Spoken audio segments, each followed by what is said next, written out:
Hi, my name is Paul Anderson and I'm going to share some tips today on how to complete a professional virtual presentation.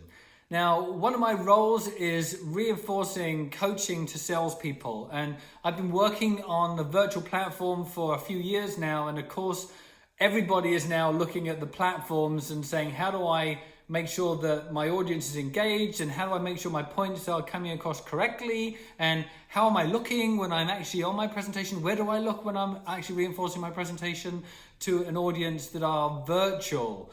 Because one thing's for sure, it's not going away. What we want to reinforce is absolute professionalism as the number one. So the first thing when it comes to you presenting, whether it be to a one person or to many, is that let's make sure that we're not presenting like this. Hi, I'm Paul Anderson and I'm here to talk about sales training. How you doing?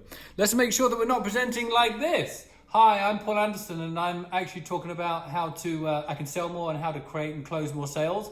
All of that is what I see all the time, because people, first and foremost, haven't actually gone onto the platform, whether it be TeamViewer, Zoom, GoToWebinar, BlueJeans, whatever the platform is, and actually gone through a cycle themselves to see how they look and what the background is that people are seeing behind them, and whether or not they are too close or not.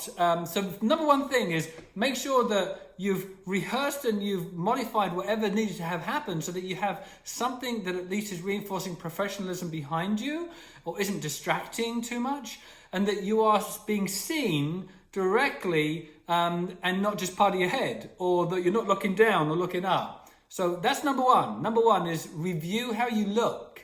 Other thing is that what is being taken away in this virtual world is one of the key factors of what is allowing our communication to connect with another person, and that is our body language. So when we're sitting, our body language is like this. Now, the statistics and studies have reinforced that 55% of your communication is usually linked to your body language. Someone's taking in your body language and that's helping the communication. 38% is your tone, and less than 10% is the content. This is all changed now, because if you're not standing, they can't see how animated and interactive you are for a start. But even then, the energy and the presence that comes through a camera isn't going to be the same as if you're physically meeting with somebody. So we have to now focus more on our tone, which, remember, represents 38% of how we're communicating something. So we've got to reinforce that we're sharing the right tone, that we're sounding excited when we're reinforcing a really relevant point to that person. And then we're also bringing our tone down and saying, so what do you think about that, guys? Or what do you think about that? Or how does that sound to you? Is that in line with what your goals are? We're bringing our tone, so be conscious of our tone. And the other thing that's going to become really more important on a virtual call is the content.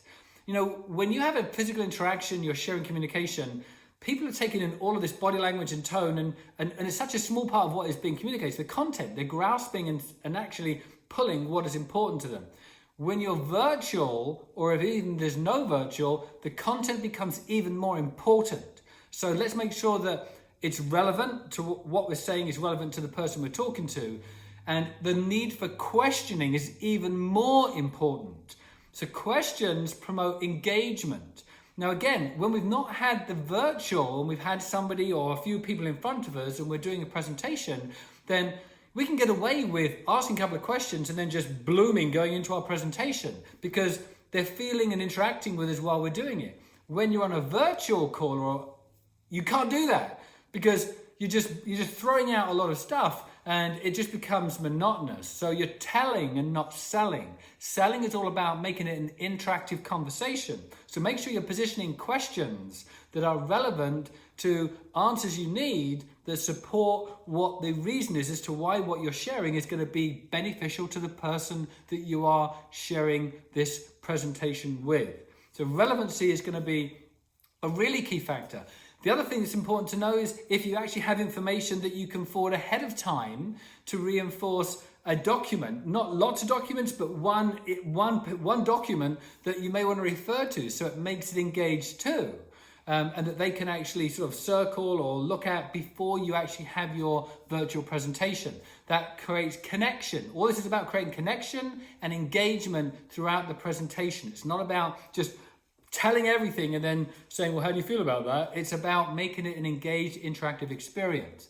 The other thing that is going to be also important is if you can mention their names when you're on the call, just reinforce that really very, very important connection in terms of the personal aspect and emotionally drawing them in. One of the other things I'd highly recommend you incorporate into your presentation is a video if you have one. Now, I'm not talking a long video, a 2 or 3 minute maximum, and the video should absolutely be relevant. But if you're positioning something that's pretty important as it relates to what you're presenting and it's relevant to the person you're presenting it to, if there's a video that is supporting the credibility of what you're saying and it's 2 or 3 minutes, absolutely incorporate it into your virtual meeting. This helps to reinforce that, again, interactive engagement. It helps to add to the dynamic of your virtual presentation, and it helps to support a talking point and, more importantly, reinforce credibility. And then the other thing that I think is interesting is some people that you might interact with don't actually accept a request for a virtual meeting. They want a normal phone call. So in those situations, to be able to reinforce sort of and enhance the experience to the person that you're meeting with, you may want to consider something that, or create a reason as to why you'd want to do an instant meeting. You know, all of the platforms have the ability to actually have you click on a button and schedule a meeting instantly, and the other person goes immediately to that meeting that you've immediately scheduled, so you're immediately interacting and sharing information on your screen.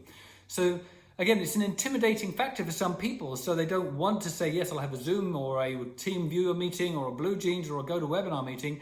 But when you're on the phone and you've immediately built that rapport, and then you get to a point in a presentation on the phone where you have something to share, that could be a good time to say, hey, you know what? It's so much better for you to see this visually. Can I just actually share my screen with you? Are you close to a computer so I can actually do an instant meeting with you to be able to share my screen and you'll see exactly what I'm talking about? You've got a much better chance of someone responding and saying yes who had previously said no, because you've built rapport, you've had that interaction, you're building up the importance of what you're saying, and now you're sort of making them curious enough to want to see something. So this is all about making your presentation dynamic, interactive, energized, reinforcing your passion and commitment to what you're saying, and most importantly, aligning it with why it's relevant to the person that you are talking to and why it makes sense for them to consider it. It's all about the results of what you're talking about, remember, and how those results benefit the person that you are having the presentation with in this virtual meeting.